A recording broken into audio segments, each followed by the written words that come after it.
This audio is brought to you by Muslim Central.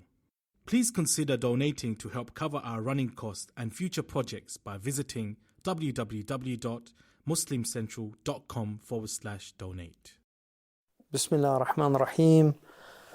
Walhamdulillahi Rabbil Alameen. Wa sallallahu ala Sayyidina Muhammad wa ala alihi wa sahbihi wa sallam. Alhamdulillah.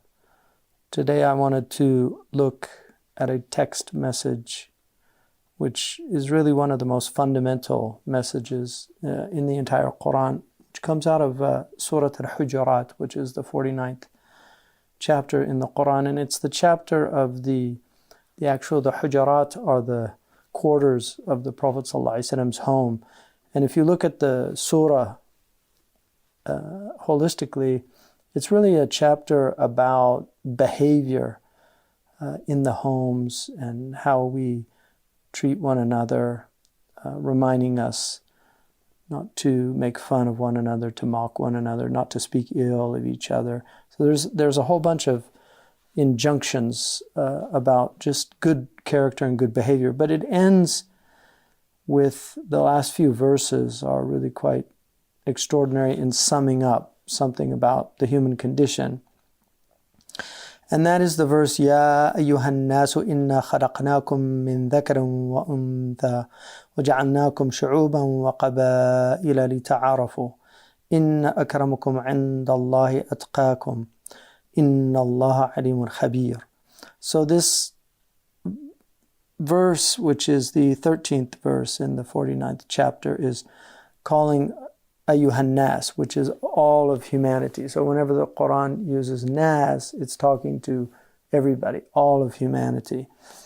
When it speaks to the believers, it says, Ya ayyuhal ladina amanu. But generally, Ya ayyuhan nas is an indication when it's to all of humanity that it's actually a Meccan chapter. So in Mecca, Allah subhanahu wa ta'ala addresses all of humanity and gives the message through the Prophet ﷺ. In Medina, then you get the differentiation. Ya ayyuhal ladina kafaru, people that rejected, and then people that accepted. So in this verse, it's all of humanity. Ayyuhan nas.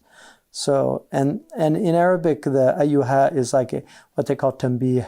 It's a vocative, it's a way of calling people's attention. And then the article of definition there is for totality, all of humanity. So it's saying, oh humanity, oh humankind, oh mankind. Inna, surely, inna khalaqnakum min dhakarin wa untha. Surely we have created you from a male and a female. So this is a reminder that all of humanity has been created from one male and one female.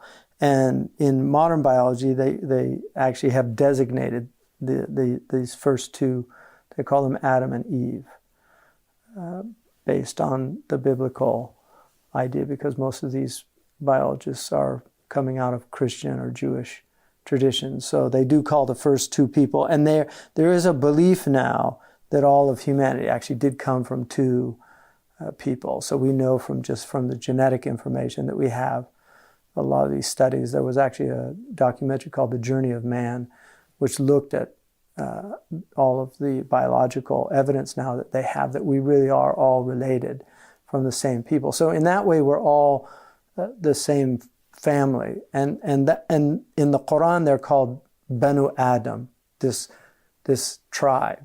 So one of the things about human beings is that we are tribal by nature. We fall into tribes and we fall into tribal mentalities.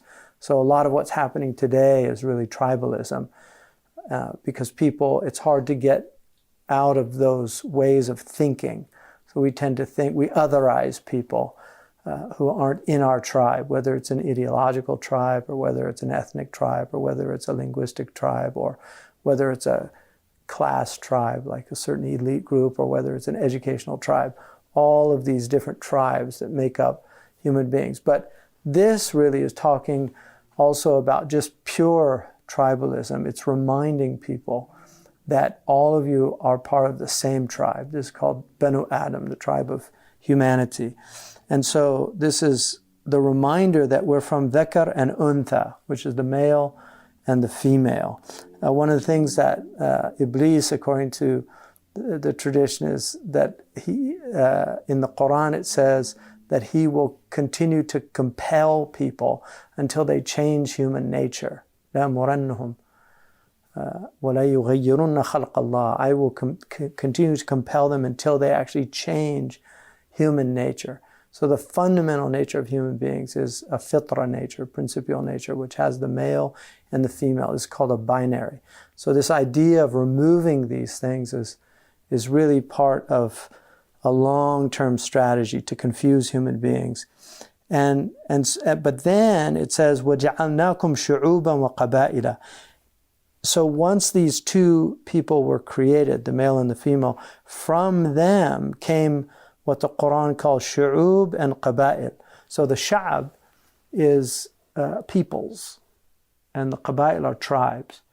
And the mufassirun, the people, the exegetes who actually are scholars that have the ability to really interpret the Quran, which takes many, many years of study, learning, mastering 12 sciences according to Ibn Juzay. But the scholars differ on this. So some of them say that the sha'ab is, it's bigger than a tribe. So it's a group of tribes that have a common father. So for instance, in Arabia, you have Mudar and Rabi'a are the two dominant tribes. Mudar is the branch that the Prophet ﷺ was from, and then Rabi'a is the branch that Bani Tamim and the people in, not Bani Tamim rather, Rabi'a are the people like Anaza and these people now, like Al-Sa'ud is from the Rabi'a tribe. So these two tribes, Bani Tamim was actually from Mudar. So these two were the dominant shu'ub of the Arabs, and then from them come all the different tribes, and then you have the Yemeni tribes, and their sha'ab was Himyar and Kahlan, and from them come all the different Yemeni tribes. So that's one view. But the other is that the sha'ab is for the non-Arabs, and the qaba'il is for the Arabs or tribal peoples. And I think that's a better way to look at it, that there's tribal peoples. So for instance, the Irish were once a tribal people. They're not really a tribe anymore, but they were once a tribal people, now which they called clans. So in classical English, tribe actually means a group of goats, a tribe of goats.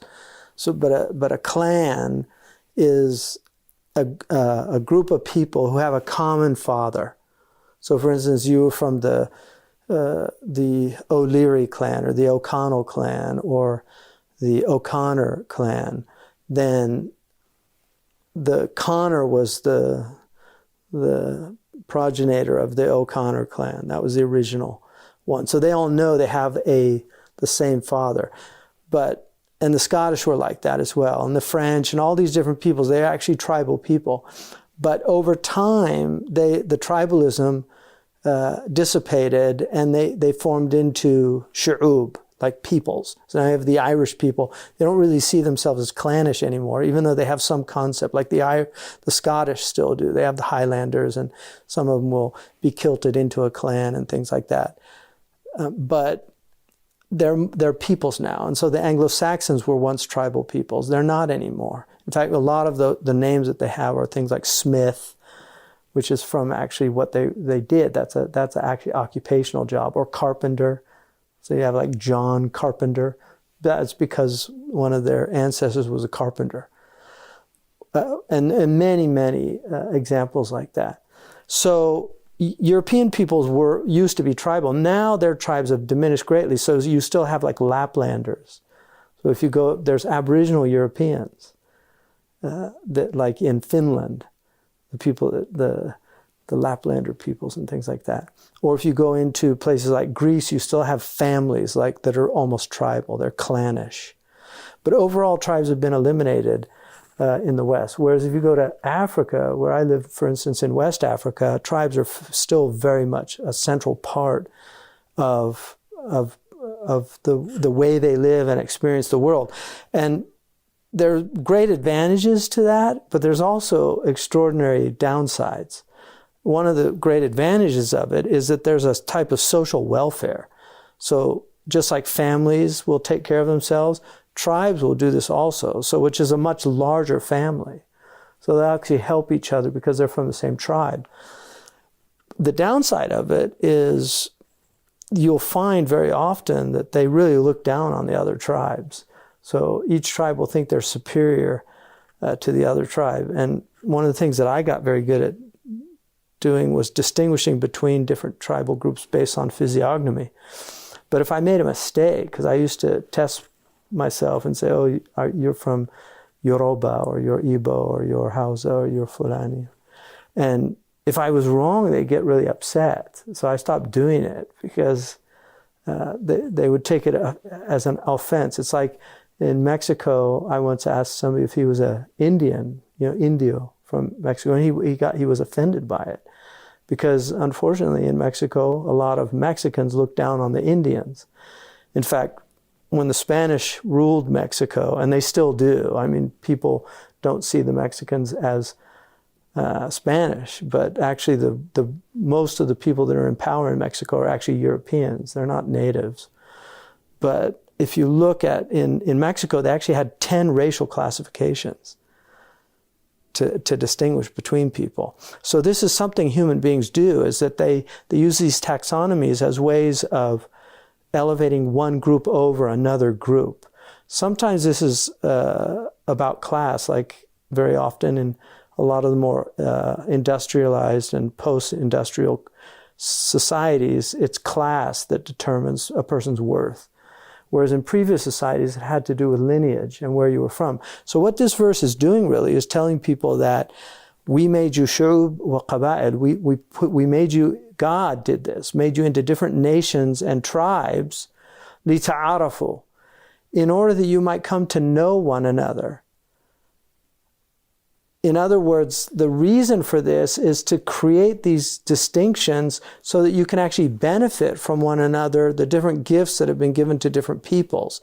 So it's li ta'arafu, and in the commentaries they say la li takarahu, not to hate one another, but to know one another. So this ma'rifah, this knowledge, is the knowledge of other peoples and how they do things. And what we find, it's very interesting that people are very often prejudiced towards people they don't know. But if they know people, then they lose that prejudice about people because they see them as human beings as opposed to other. And so the verse is really talking about this fundamental problem that we have. So in the commentaries, Ibn Juzay al-Kalbi says, this is a reminder of the equality, the taswiyah, and he actually uses that word, of the basic human equality, that we're equal in our humanity, and it's not these tribal distinctions that make us superior, but it's actually character. So people are superior by character. There are superior people, but it has nothing to do with race or color or even creed, because somebody could have the right creed but be a horrible human being. So one of the things that this verse is really reminding us is that there's an essential equality in your humanity. So don't boast because you're from this tribe or that tribe, or because you're of this color or that color, or think you're better than another person. But rather, know that inna akramakum indallahi atqakum, and this is how the verse ends, that verily the noblest, the most honorable, the most generous, the most dignified, because karama is dignity. All those words are understood in that word, inna akramakum. The most noble amongst all of you, with Allah, with God, are the people of the conscientious people, the dutiful people, the pious people, the people that are beautiful in their character and behavior. That this is what makes superior people, is character. And this is why in that extraordinary speech in Washington, D.C., when Dr. King said that he wanted to live in a country where people would judge by the content of their character, not by the color of their skin. That is exactly what this verse is telling us, that we should judge people by the content of their character and not for any other reasons, because you're not superior by some accident of your being. In logic, they have this distinction between essence and accident. So an essence is what defines you. An accident is something that is secondary to your nature. So you can take somebody has black skin, they can actually get an illness and turn white. And the same thing that can happen for a white person, get an illness and turn dark. So that's an accident. It's not essential to their character or nature. You can actually, in places like, there are certain countries where people use dyes to dye their skin color. So they can actually change their skin color because it's accidental to their nature. One of the things that a lot of modern people now are promoting this idea, no, this is essential to my nature. This is going to define my being, like your sexuality defines your being. These aren't, traditionally, this was nobody had that understanding, that people were defined by accidents. They were defined by their essences. And so a human being's essence, in our tradition, has the potential of being either good or evil. That's what the Prophet ﷺ told us, that it has an inclination towards good, but it can be perverted. And this is the Najdain, the two roads that human beings have been guided on. Native Americans have what they, in the Navajo tradition, they have what's called the walking path. And there's a belief in their tradition that everybody will walk a path in their life, but they choose the path. That God has given us two paths, the path of righteousness, the path of virtue, and the path of viciousness, of vice and wrongdoing. And what's amazing is that human beings really do know these distinctions by fitra, by their principial character. If you give a cat food, it'll eat it with you. But if it steals it, it runs away. So even the cat knows what's right and wrong. Very few people, there are sociopathic people that these are called shayateen al-ins in our tradition, demonic humans. There are those people, but they're very rare. The vast majority of people really do have an innate understanding of right and wrong, and then they choose. But because we're weak, we fail, and what we have to do is work on our character until goodness is habituated. So this really is one of the most striking verses in the Quran to be understood at a deep level, because this really, all peoples have gifts. And some people, if you look at certain peoples, like the Indo-European peoples have been given a lot of gifts in sciences, like if you go to India and Persia, Greece, these areas. If you go to China, all these other gifts. You go to Africa, there's all these other gifts. That this is part of the diversity that Allah has made. But nobody is superior because of their ethnicity or because of their color or because of the ethnic group that they come from. No, what makes them superior is in the cultivation of their goodness and their character and their virtue. And that does make them superior. And in our tradition, there are superior civilizations. Those civilizations that are virtuous and that strive to do good, those are superior to civilizations that use their power for harm and for doing other things. So this idea somehow that we don't make a judgment about things, that's completely antithetical to our tradition. We really believe in the superiority of a civilization whose goal is to work towards a more just, merciful, and compassionate society, whose endeavors are for the common weal, for the common goodness, and not for the personal inurement or benefit of individuals or the powerful against the weak, things like that. And that's why cultures are judged by how they treat the weakest amongst them. They're judged by how they treat their women, by how they treat their children, by how they treat their prisoners. All of these things will determine the goodness or the foulness of a culture or a civilization.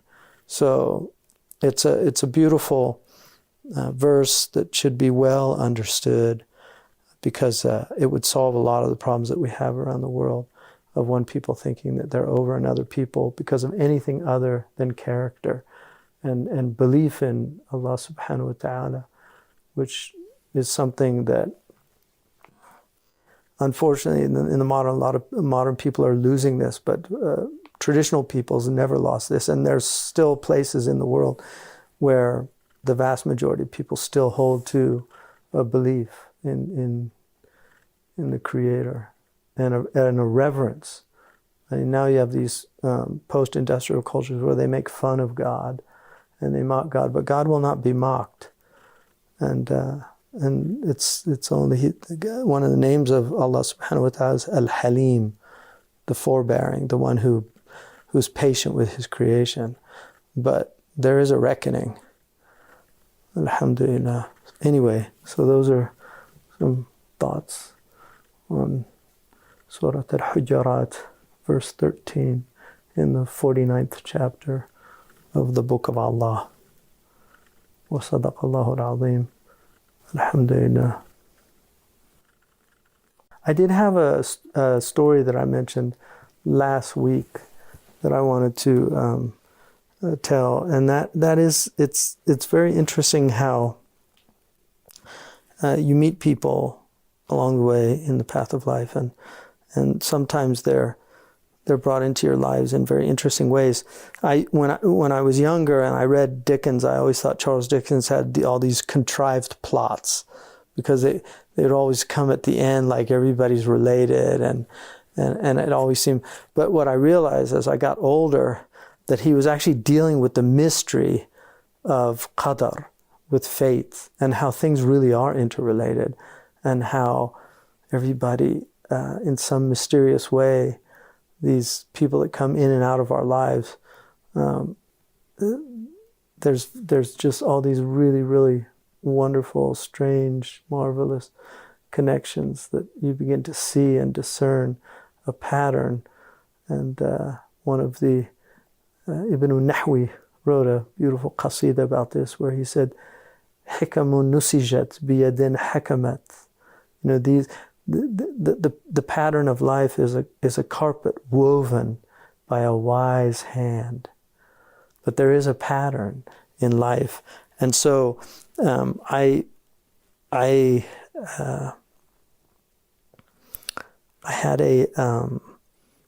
read this article about this extraordinary woman called Hedwig Klein. And Hedwig Klein, she was actually when she was in her 20s, she was studying at the University of Hamburg, and she was a Jewish lady in Germany who was studying Arabic studies and Islamic studies. She actually did her PhD on a history of early Islam. She translated a book from Arabic. So I found out about this lady, Hedwig Klein, and she was such an extraordinary woman. And the way they described her professors, that she was very gentle and very soft-spoken and painfully shy, but brilliant. And so she actually did her PhD. But when the Nazis came to power, they actually refused to, even though she did her dissertation and it was given a summa cum laude, which is with the highest praise. They wouldn't give her, because they wrote on her thing that she was a Jew, so they weren't going to give her PhD. But it turned out one of her teachers, who was a very good man, he asked her if she'd be interested in working on the Hans Wehr dictionary. So she actually got a job with Hans Wehr. And the dictionary was actually commissioned by the Nazis, because Hitler wanted Mein Kampf to be translated into Arabic. And so the dictionary was commissioned by the Nazis.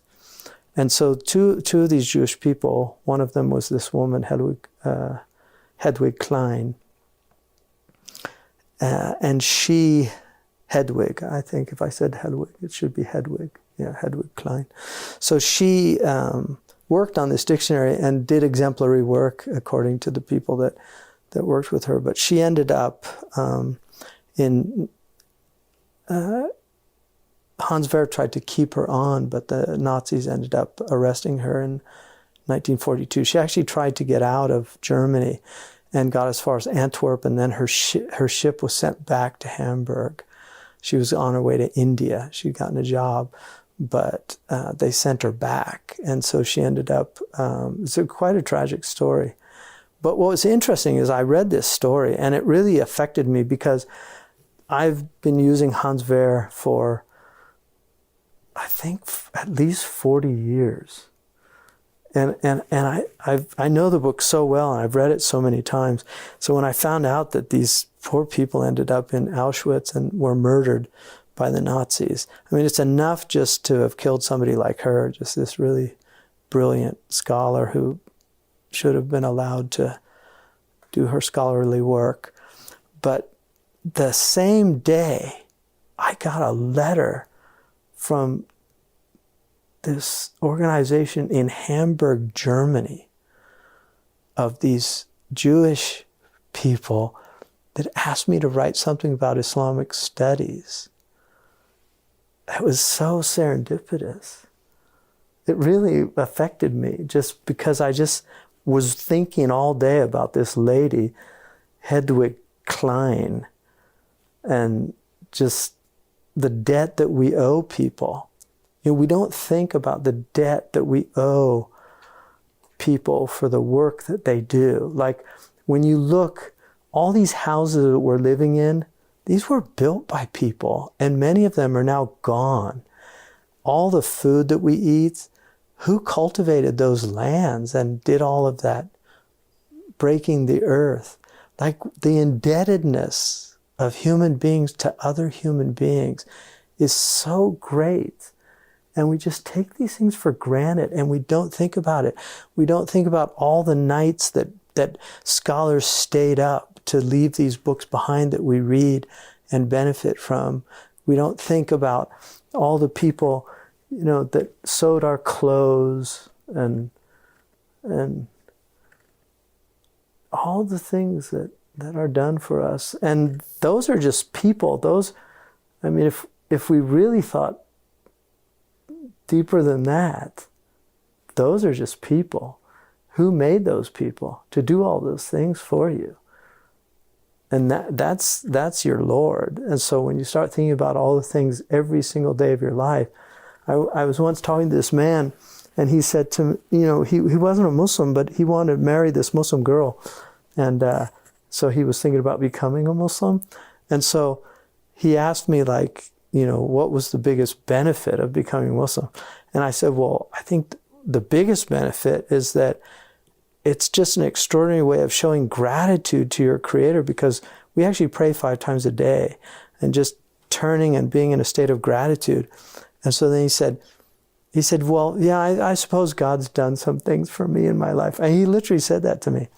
And I just looked down, I said, if I took your temperature right now, it's probably 98.6, or at least thereabouts.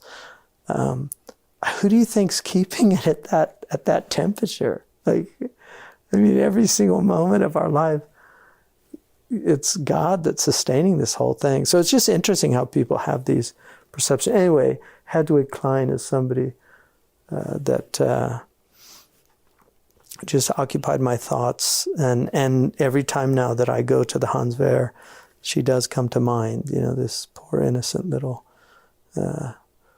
Jewish girl who actually, in a letter, said that she believed that Allah, in the letter she actually used Allah. She said, I believe Allah will help me because I've met one of his friends. And so we don't know who that is, but maybe in the afterlife I'll get to ask her who she was referring to, inshallah. So anyway, that was a story that I wanted to tell.